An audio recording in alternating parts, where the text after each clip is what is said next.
शांति। 17 जून 2023 प्रातः मुरली। ओम शांति। बाप दादा मधुबन। आज बाबा ने सुनाया, मीठे बच्चे, तुम्हें बाप दादा की श्रीमत के डायरेक्शन पर चल देही अभिमानी बनना है। चित्र को देखते हुए भी विचित्र बाप को याद करना है। मीठे बच्चे, तुम्हें बाप दादा की श्रीमत के डायरेक्शन पर चल देही अभिमानी बनना है। चित्र को देखते हुए भी विचित्र बाप को याद करना है। प्रश्न बाबा ने किया, किस एक बलिहारी के कारण तुम बच्चे लकी स्टार्स गाए हुए हो? किस एक बलिहारी के कारण तुम बच्चे लकी स्टार्स गाए हुए हो? उत्तर में बाबा ने बताया, पवित्रता की बलिहारी के कारण। पवित्रता के हे मंत्रदाता, हम पर तुम्हारे एहसान लाखों। तुम इस अंतिम जन्म में पवित्र बन भारत को पवित्र बनाने की सेवा करते हो, इसलिए तुम लकी स्टार्स देवताओं से भी ऊंच हो। तुम्हारा ये जन्म हीरे जैसा है। तुम बहुत ऊंच सेवाधारी हो। ब्रह्मा की आत्मा इस समय श्री कृष्ण से भी ऊंच है, क्योंकि वह बाप की बनी है। श्री कृष्ण को प्रालब्धि, श्री कृष्ण तो प्रालब्धि भोगते हैं।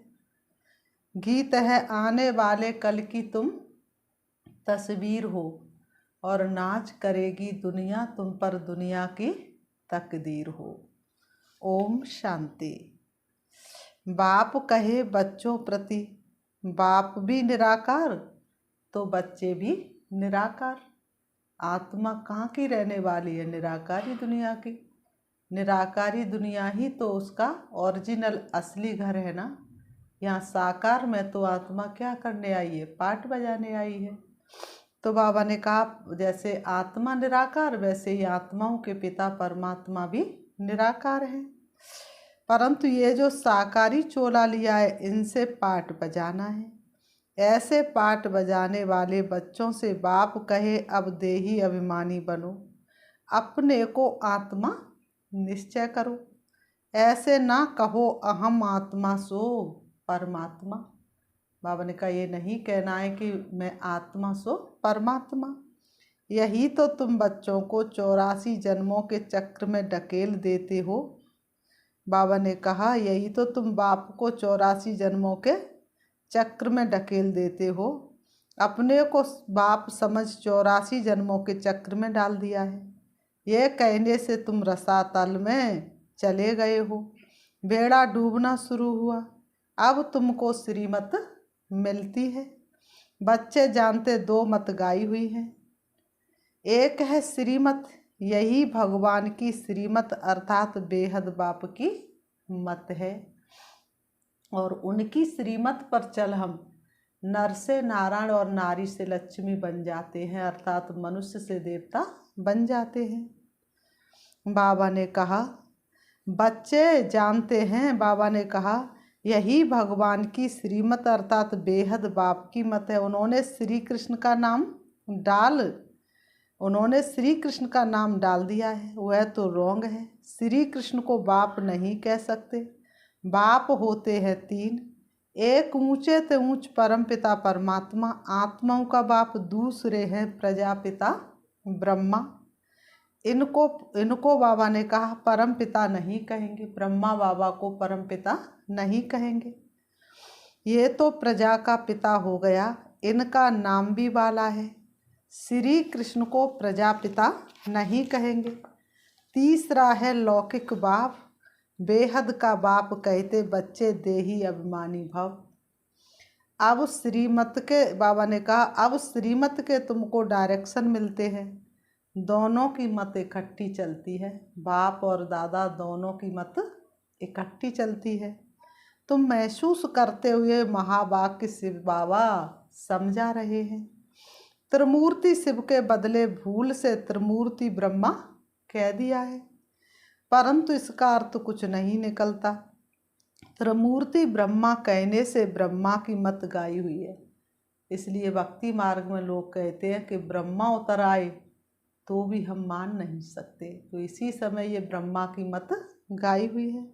शिव को उड़ा दिया कहते ब्रह्मा भी उतर आए। अब बाबा ने कहा अब ब्रह्मा तो सूक्ष्म वतन से आकर मत देवे। अब तुमने ये समझा है प्रजापिता ब्रह्मा को व्यक्त ब्रह्मा कहा जाता है। सूक्ष्म वतन वाला ब्रह्मा उतर के मत नहीं देते, वही प्रजा का पिता ब्रह्मा बनता है। जिनमें शिव बाबा प्रवेश करते हैं, साधारण तन में प्रवेश करके कर्तव्यवाचक नाम ब्रह्मा रखते हैं और उन्हीं के तन के द्वारा स्वयं भगवान अपनी मत देते हैं। इसलिए बाबा ने कहा बाप दादा दोनों की मत इकट्ठी है, इसलिए भक्त लोग ब्रह्मा की मत का गायन करते हैं। तो बाबा ने कहा तुम अभी व्यक्त ब्राह्मण हो, फिर अव्यक्त संपूर्ण ब्राह्मण बनते हो, फिर तुम सूक्ष्म वतनवासी ब्राह्मण बन जाएंगे। संपूर्ण ब्रह्मा संपूर्ण सरस्वती दोनों सूक्ष्म वतन में वहाँ रहते हैं। विष्णु तो है ही युगल, दो भुजा लक्ष्मी की दो भुजा नारायण की। अब ये मत तो नामी ग्रामी है। भगवान वाच ब्रह्मा को मत देने वाला है शिव, इनका नाम रखा है ब्रह्मा। ब्रह्मा है यहाँ पतित दुनिया में, इनको ऊंच नहीं कहना चाहिए। विष्णु के दो रूप लक्ष्मी नारायण, फिर यहाँ स्वर्ग में आते हैं, देव देव महादेव कहा जाता है। तो महादेव हो गया शंकर। बच्चे तो समझते शिव है ऊंचे ते ऊंच बाप, फिर सूक्ष्म वतन की रचना रचते हैं। मूल बात है श्रीमत पर चलना। ब्रह्मा भी श्रीमत पर चल इतना नामी ग्रामी बना है। मुरब्बी बच्चा एक ही ब्रह्मा है। बाबा ने कहा मुरब्बी बच्चा कौन है? एक ही ब्रह्मा बाबा है, शिव बाबा का सबसे ज़्यादा मुरब्बी बच्चा। शिव बाबा भी एक, ब्रह्मा भी एक। प्रजापिता ब्रह्मा कहा जाता है ना, इस समय वह ब्रह्मा प्रजा का पिता बनता है, सारी प्रजा का वह पिता बनता है। वो भी कौन सी प्रजा का? सतयुगी प्रजा का। तो बाबा ने कहा प्रजापिता विष्णु कभी नहीं कहेंगे, प्रजापिता ना विष्णु कहेंगे ना प्रजापिता शंकर कहेंगे। अभी तुम प्रजापिता ब्रह्मा के सामने बैठे हो। बाप कहते ग्रस्त व्यवहार में रहते अपने को आत्मा निश्चय करो, निरंतर मुझे याद करने का पुरुषार्थ करो। फिर बाबा ने कहा फिर है त्याग की बात। ज्ञान में चलने के बाद फिर है त्याग की बात। जितना जितना हम त्याग करते हैं उतना उतना हमारा भाग्य बनता चला जाता है। बिना त्याग के भाग्य नहीं बन सकता। आप घर गृहस्थी में रहते हुए कोई चीज़ का त्याग नहीं करोगे तो फिर आपका भाग्य कैसे बनेगा? तो बाबा ने कहा ज्ञान भक्ति वैराग्य कहते हैं ना, जब हमको ज्ञान हो जाता है तो भक्ति की बातों से वैराग्य आ जाता है। वैराग्य से त्याग होता है। जब मन के अंदर वैराग्य आता है तब हर चीज़ का व्यक्ति त्याग करता है, और जहाँ त्याग करना शुरू करता वहीं पर भाग्य बनना शुरू हो जाता है। सन्यासी पहले वैराग्य दिलाते कि ये काग विष्टा समान सुख है, इसलिए हम घर बार छोड़ते हैं। कहते भी है कि भारत सतयुग में स्वर्ग था, नरक में रहने वाले कहते हैं कि हम स्वर्गवासी थे। अभी तुम बच्चों की बुद्धि में है कि स्वर्ग में देवी देवता ही रहते थे। प्राचीन भारत में प्योरिटी, पीस, प्रॉस्पेरिटी सब थी। नरकवासी मनुष्य स्वर्ग स्थापन करने वाले बाप की महिमा गाते हैं। आप सुख के सागर हो, शांति के सागर हो। इस बाप से ही सेकंड में जीवन मुक्ति का वर्षा मिलता है। बाबा घड़ी घड़ी कहते हैं किसके साथ चल रहे हो?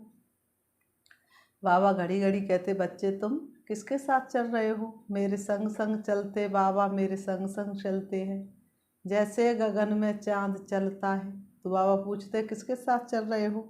शिव बाबा से ही वर्षा मिलना है।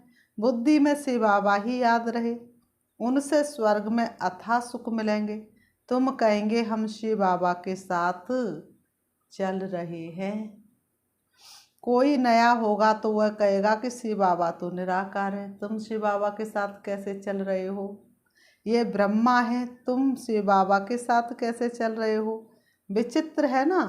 तुम बच्चे जानते हो हम शिव बाबा के सन्मुख है बैठे हैं, तुम सामने हमारे, तुम साथ हो हमारे, वो प्राण प्यारे बाबा सदा साथ हो हमारे। शिव बाबा का कोई आकार साकार रूप है नहीं, वह निराकार इनके ही शरीर में आते हैं, इनमें आकर बतलाते हैं, ये अपने जन्मों को नहीं जानते हैं। अभी तुम जानते हो बरोबर हमने 84 जन्म पूरे किए, 84 जन्म ही गाए जाते हैं। सतयुग में लक्ष्मी नारायण थे तो जरूर यही 84 का चक्र लगाते हैं, और धर्म वाले तो बाद में आते हैं, वह इतने जन्म नहीं लेते। पहले आत्मा सतो प्रधान होती है, सतो प्रधान अर्थात 7 गुणों से भरपूर होती है, फिर पिछाड़ी में तमो प्रधान बनती है। तो यह है श्रीमत भगवान की। ब्रह्मा को भी वह मत देते हैं, परंतु मुरब्बी बच्चा होने कारण अच्छी रीति धारण कर समझाते हैं। कभी वह भी आकर समझाते हैं, कहते बच्चे देही अभिमानी भव। शिव बाबा भी कहते हैं, ब्रह्मा भी कहते हैं देही अभिमानी भव। अब तुम प्रैक्टिकल में सन्मुख बैठे हो, वह है विचित्र, तुम हो चित्र वाले। सबको कहते हो हे भाई, हे आत्माएं, बाप को याद करो। योग के मार्ग पर हम बुलाते तुम्हें, आओ भाई बनो राजयोगी, आओ बहनों बनो राजयोगी। आत्माओं से बात करते हैं, एक दो को सावधान कर उन्नति को पाओ। ये ब्रह्मा के तन द्वारा बाप कहते हैं, मुझ बाप को याद करने से स्वर्ग का वर्षा मिलेगा। इन भूतों के बस नहीं होना है। काम क्रोध मद लोभ मोह कहे नरक के द्वार, ये 5 विकार नरक के द्वार है। बाबा ने कहा इन भूतों के वशीभूत नहीं होना। पहला नंबर है अशुद्ध अहंकार। बॉडी कॉन्सेंस छोड़ दो, सोल कॉन्सेंस बनो। भाई भाई हो तो जरूर बाप ही होगा। ब्रदर्स सिस्टर्स का बाप हो गया ब्रह्मा, ब्रदर्स का बाप है निराकार, ये है साकार। हम सब असुल है निराकारी। फिर पाठ बजाने आते हैं, यह श्री श्री शिव भगवान वाच। श्री कृष्ण की आत्मा तो सतयुग में थी, वह इस 84वें जन्म में बाप ही की आकर बनी है। तो श्री कृष्ण की आत्मा से भी वह अच्छी हुई ना, क्योंकि इस समय सेवा करते हैं। श्री कृष्ण तो सतयुग में होंगे, वह तो सेवा करेंगे नहीं, लेकिन इस समय ब्रह्मा बाबा की आत्मा सेवा कर रही है। श्री कृष्ण की आत्मा तो सिर्फ प्रारब्धि भोगेगी। तो दोनों में कौन बड़ा कौन ऊंच हुआ? 84 जन्म में जो पहला जन्म वाला श्री कृष्ण है ऊंच, या इस समय वाला ब्रह्मा ऊंच? वास्तव में हीरे जैसा जन्म तो ये है, क्योंकि यहाँ तुमको प्राप्ति होती है। इसलिए भक्ति मार्ग में कहते हैं, तुझको मानुष जन्म ऐसा हीरा मिला, तूने व्यर्था गवाया तो मैं क्या करूं। वहाँ ऐसे नहीं कहेंगे कि प्राप्ति होती है, इस समय ही तुमको सारी प्रॉपर्टी मिलनी है। तुम बहुत ऊंच सेवाधारी हो, तुम भारत को स्वर्ग पतित को पावन बनाकर फिर इस पर राज्य करने वाले हो। तुम हो लकी स्टार्स, तब तो सब माथा टेकते हैं ना। धरती के चांद सितारे सारा जग है तुझे निहारे, ये सारी पवित्रता की बलिहारी है। इसलिए बाप कहते हैं काम महाशत्रु है। ये मीठे लाडले बच्चे, काम महाशत्रु है, जिससे तुमको अपवित्र, जिसने तुमको अपवित्र बनाया उनको जीतो। बाबा ने कहा मुझ सर्वशक्तिवान के साथ जितना योग लगाएंगे उतना पवित्र होते चले जाएंगे, और कोई तुम्हें अपवित्रता पर जीत नहीं पहना सकता। एक ही सर्वशक्तिवान बाप है जो पवित्रता का सागर है। जैसे ही पवित्रता के सागर बाप को याद करते हैं तो हमारे अंदर नेचुरल पवित्रता आना शुरू हो जाती है। तुमने 63 जन्म विषय सागर में गोते खाए, अभी ये तुम्हारा अंतिम जन्म है। अजामिल जैसे पापी गाए हुए हैं। सतयुग में है ही एक पतिव्रता पावन धर्म, सदैव सुख ही सुख रहता है। यहाँ तो है पतित। सन्यासी पहले सतो प्रधान थे तो बहुत तीखे थे, कहाँ भी जंगलों में उनको भोजन मिलता था। पवित्रता की ताकत थी, ऐसे नहीं कि परमपिता परमात्मा शिव की ताकत थी। तुमको उनकी ताकत मिलती है। माया का राज्य शुरू होता है कब से? द्वापर युग से। बाबा ने कहा 5 विकारों रूपी रावण का राज्य आधा कल्प चलता है और कलयुग के अंत में तो ये 5 विकार बहुत बलवान हो जाते हैं। मनुष्य समझते नहीं कि पतित पावन कौन।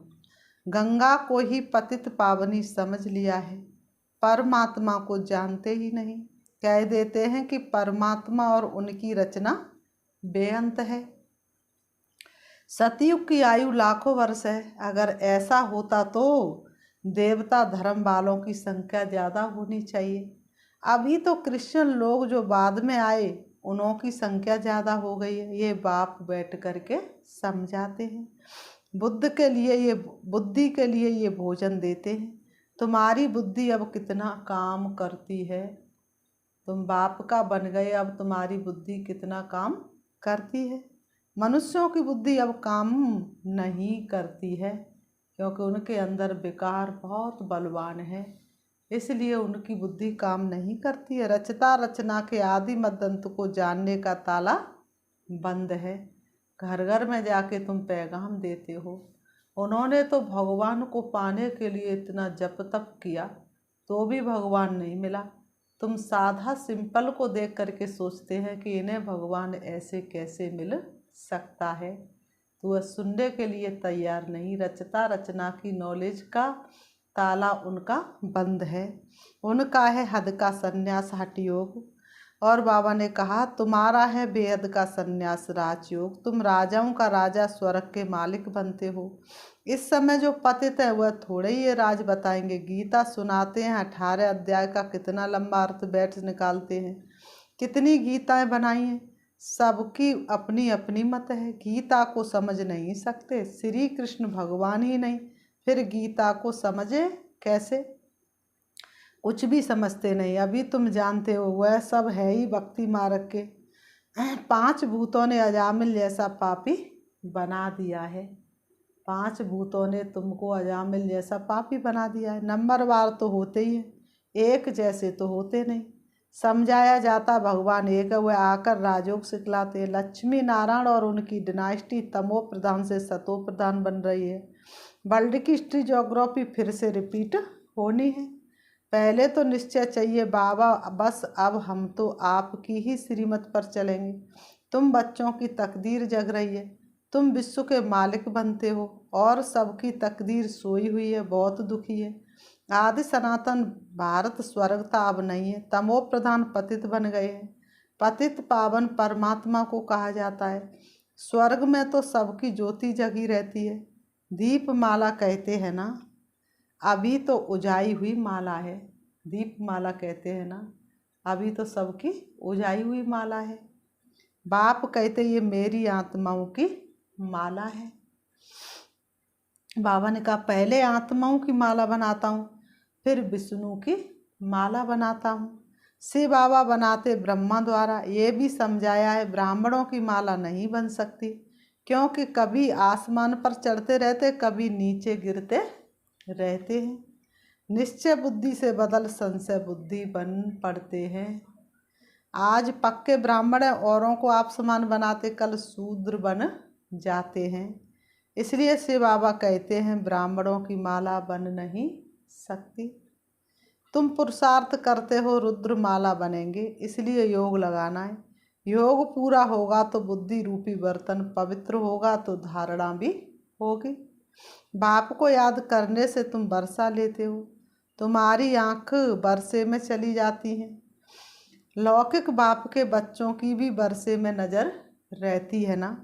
कोई कोई बच्चे कहते हैं ये बूढ़ा कब मरेगा तो हमको मिल्कियत मिलेगी। बाबा ने कहा हद के बच्चों की तो देखो कैसी बुद्धि है। कोई कोई बाप ऐसे मनहूस होते हैं जो बच्चों को कुछ देते ही नहीं है, स्त्री को घर खर्च भी नहीं देते। कोई कोई तो मनुष्य ऐसे होते हैं। बाप कहते हैं कि मूल बात है निश्चय बुद्धि बनो। तुमने विचित्र का हाथ पकड़ लिया है, इस चित्र द्वारा कहते मुझे याद करो। तुम्हारी जिन्न जैसी बुद्धि होनी चाहिए। बाबा ने कहा शिव बाबा परम धाम में रहते हैं। अभी शिव बाबा मधुबन में मुरली चलाते होंगे। घड़ी घड़ी शिव बाबा को याद करना पड़े। अभी तुम यहाँ बैठे हो, वही कहते हैं माँ में कम याद करो तो तुम मेरी माला का दाना बन जाएंगे। यह है रुद्र ज्ञान यज्ञ, इसमें ब्राह्मण भी जरूर चाहिए। शास्त्रों में कोई ये लिखा हुआ नहीं है कि जगदम्बा ब्राह्मणी थी, ये बाप ही समझाते हैं। परंतु माया भी बड़ी तीखी है। निश्चय होते होते माया फिर झट संशय में ला देती है। फिर श्रीमत लेने के लिए बुद्धि चलती नहीं, उनका पद भी भ्रष्ट हो जाता है। चढ़े तो चाके बैकुंठ रस और गिरे तो चकना चूर। प्रजा में भी कम पद, तुम हो लकी ज्ञान सितारे, तुम्हारे ऊपर बहुत बड़ी जिम्मेवारी है। बाबा कहते खबरदार रहना, बेकार में नहीं जाना। तुम्हारा धंधा है पतित को पावन बनाने का। कोई को भी दुख मत दो, सदा सुखी बनाना है। बाप बच्चे बच्चे कहकर समझाते हैं, फिर भी बुजुर्ग हैं। इनकी आत्मा को भी बच्चा कहेंगे, ये आत्मा भी उनको बाप कहती है। बाप के लिए तो सब बच्चे हैं ना, बाप कोई शरीर को तो देखते नहीं है, सबकी आत्मा को देखते हैं। तो बाप के लिए तो सभी क्या ठहरे, बच्चे ठहरे। तो ब्रह्मा बाबा की आत्मा को भी क्या कहेंगे, बच्चे कहेंगे। और ब्रह्मा बाबा भी बाप से क्या कहेंगे, बाप कहेंगे। तो बाबा ने कहा तो ये आत्मा भी उनको बाप कहती है। कदम कदम श्रीमत पर चलना है। सेंटर्स सब शिव बाबा के हैं, किसी मनुष्य के नहीं है। जितने भी सेंटर्स वो किसके हैं, शिव बाबा के, मनुष्य के नहीं है। शिव बाबा ही इन द्वारा स्थापना कर रहे हैं। जो था ब्रह्मा के तन में, किसी किसी ने लिया पहचान। ब्रह्मलोक का रहने वाला आया है देने को ज्ञान। और जो था ब्रह्मा के तन में और किसी किसी ने लिया पहचान, तो उनको कौटों में कोई ने पहचाना, तुच्छ मानव समझ के निगलेक्ट कर दिया। यही तो भाग्य की बात है ना। फिर बाबा ने कहा अच्छा, मीठे मीठे सिकीलते बच्चों प्रति, मात पिता बाप दादा का याद प्यार। और गुड मॉर्निंग रूहानी बाप की, रूहानी बच्चों को नमस्ते। हम रूहानी बच्चों की, रूहानी बाप दादा को याद प्यार और नमस्ते नमस्ते नमस्ते। धारणा के लिए मुख्य सार नंबर 1, बुद्धि को रोज ज्ञान का भोजन दे, शक्तिशाली बनाना है। योग से बुद्धि रूपी बर्तन पवित्र बनाना है। बुद्धि को रोज ज्ञान का भोजन दे, शक्तिशाली बनाना है। योग से बुद्धि रूपी बर्तन पवित्र बनाना है। नंबर 2, हमने विचित्र बाप का हाथ पकड़ा है। इस निश्चय से घड़ी घड़ी बाप को याद करना है। कोई को भी दुख नहीं देना है। वो मीठे बाबा रे, कभी ना भूलेंगे बचन तेरे। मनसा वाचा कर्मणा, और दुख ना देंगे किसी को। वरदान बाबा ने दिया, रियलाइजेशन द्वारा निर्बल से शक्तिशाली बनने वाले मास्टर सर्वशक्तिवान भव। रियलाइजेशन द्वारा निर्बल से शक्तिशाली बनने वाले मास्टर सर्वशक्तिवान भव। स्पष्टीकरण, मानव जीवन की मानवता का आधार आत्मा पर है। मैं कौन सी आत्मा हूँ, क्या हूँ, यदि ये रियलाइज कर लें तो शांति स्वधर्म हो जाए। मैं श्रेष्ठ आत्मा हूँ, सर्वशक्तिवान की संतान हूँ। ये रियलाइजेशन निर्बल से शक्तिशाली बना देती है। ऐसी शक्तिशाली, बाबा ने कहा, आत्मा व मास्टर सर्वशक्तिवान आत्मा जो चाहे जैसे चाहे वह प्रैक्टिकल कर सकती है। स्लोगन है, जो मनसा महादानी है वह कभी भी संकल्पों के बस नहीं हो सकते। जो मनसा महादानी है वह कभी भी संकल्पों के बस नहीं हो सकते। अच्छा, ओम शांति, ओम शांति। अभी हम 5 मिनट प्यारे बाबा को याद करते हैं। देखेंगे अपने आप को, मैं चमकती हुई ज्योति हूँ, चमकता हुआ सितारा हूँ। मैं अपने पिता परमात्मा के ऊपर बलिहार जाने वाली सर्वश्रेष्ठ आत्मा हूँ। मेरा सो सब कुछ बाप का है। मैं आत्मा सृष्टि रंगमंच पर परमात्म संदेश देने के लिए ठहरी हुई हूँ। बाकी मैं तो एक चमकती हुई ज्योति परम धाम निवासी हूँ। वही मेरा वास्तविक घर है। यहाँ तो मैं थोड़े से समय के लिए परमात्म संदेश देने के लिए ठहरी हुई हूँ। सारी सृष्टि के मनुष्यों को दुख दर्द से दूर करने के लिए, परमात्म शक्तियाँ देने के लिए, मैं आत्मा अपने आप में शक्ति भरने के लिए इस सृष्टि रंगमंच से दूर चली जा रही हूँ, जहाँ सर्व शक्तियों के सागर प्यारे पिता परमात्मा सर्व शक्तियों का खजाना लुटाने के लिए विराजमान है। मैं आत्मा चली जा रही हूँ, पहुँच जाती हूँ अपने स्वीट साइलेंस होम में। हल्के सुनहरे रंग के लाल रंग के आसमान में मैं प्रवेश कर जाती हूँ, जहाँ सर्व शक्तियों के सागर शिव बाबा हैं। मैं आत्मा उनके समीप हूँ। उनकी सर्व शक्तियाँ मुझ में समा रही हैं और मैं सारे विश्व को शक्ति देने के लिए सर्व शक्तियों को अपने अंदर समाती जा रही हूँ। मैं आत्मा भरपूर हो रही हूँ। मैं सर्व शक्तियों और खजानों से भरपूर होती चली जा रही हूँ। मैं विकर्मों के बोझ से मुक्त होती जा रही हूँ। मुझ आत्मा में शक्तियाँ असीम रूप से भरती जा रही हैं। अब मैं आत्मा शिव बाबा से शक्ति लेकर सारे विश्व की आत्माओं को शक्ति देने के लिए वापस आ रही हूँ। परम धाम से नीचे मैं आत्मा चली आ रही हूँ। मैं पहुँच जाती हूँ सृष्टि ग्लोब पर। मुझ आत्मा की शक्तियों ने संपूर्ण सृष्टि ग्लोब को ढक लिया है। सारे विश्व की आत्मा चारों तरफ है। मुझ आत्मा की शक्तियाँ एक एक मनुष्य आत्मा की भ्रकुटी में समाती जा रही हैं। सब दुख, अशांति और बीमारी से मुक्त होते जा रहे हैं। शक्तियों से भरपूर होते जा रहे हैं। हल्कापन महसूस कर रहे हैं। पापों से मुक्त हो रहे हैं। अब मैं आत्मा सृष्टि ग्लोब से भी नीचे आ जाती हूँ। सृष्टि रंगमंच पर जहाँ मेरे शरीर रूपी वस्त्र है, मैं आत्मा शरीर रूपी वस्त्रों में दोनों भ्रमों के बीच भ्रकुटी में विराजमान हो जाती हूँ। ओम शांति, ओम शांति।